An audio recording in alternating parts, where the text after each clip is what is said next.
Area, similar to আমাদের দেশের কক্সবাজারের মতো। সো কক্সবাজার গেলে যেমন ফিল পাবেন ঠিক সেম ফিলটা এখানেই পাবেন। সব কিছু এখানেই সুন্দর গোছানো, মানুষ কম, এটাই হচ্ছে পার্থক্যটা। কক্সবাজারে প্রচুর ক্রাউড থাকে, মানুষ থাকে, বাট এখানে মানুষটা এমন নাই। খুবই অল্প সংখ্যক কিছু ট্যুরিস্ট এখানে আসে ঘোরার জন্যে। এখানে এসে যেটা মিস করছি আমি, যেটা প্রথম মিস করছি সেটা হচ্ছে মুড়িওয়ালা, ক্যামেরাওয়ালা, যারা কদবেলওয়ালা, মালা বিক্রি করে, চাওয়ালা, কফিওয়ালা, এইসব আমাদেরকে প্রচণ্ড মিস করতেছি। সো যেটা নাই, ফুচকা চটপটিওয়ালা, যেটা আমরা ওখানে থাকলে প্রচণ্ড পরিমাণ ডিস্টার্ব করে, আপনার ফুডটাই হয়তো মাটি করে দেয়, বাট এখানে এই টাইপের কোনো কিছুই নাই।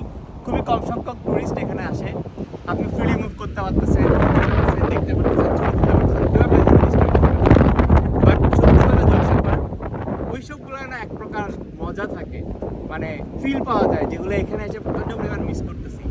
শুনতে খারাপ লাগলেও আসলে সত্যি কথা মিস করি এটা। চাইলে আমি একটা কথা আপনাকে নিজেই ফুড নিয়ে আসতে হবে, ফুড নিয়ে এসে নিজের অ্যারেঞ্জমেন্টে এটা খেতে হবে, এখানে সব অ্যারেঞ্জ করতে হবে, যেটা বাংলাদেশে আসলে খুবই ইজি। আপনি যে কোনো জায়গায় গেলে টাকা খরচ করলে আপনি আসলে নিতে পারছেন, বাট এখানে এই জিনিসটা নাই। আশেপাশে হয়তো 5-10 কিলো দূরে আসলে কোনো ধরনের কোনো এখানে ফুডের কোনো রেস্টুরেন্ট নেই বা কিছুই নেই।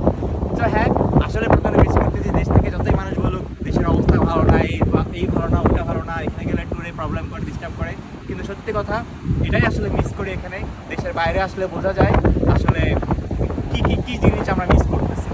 সো দ্যাটস ইট, আজকে এখানে থাকবো মুড়িওয়াই বিচ, এটা আমরা ঘুরবো, হয়তো নেক্সট কোনো জায়গায় যাবো, আবার নতুন একটা বিচে বা নতুন একটা স্পটে যাবো, আপনাদেরকে দেখাবো। That's it so far, thank you very much, by.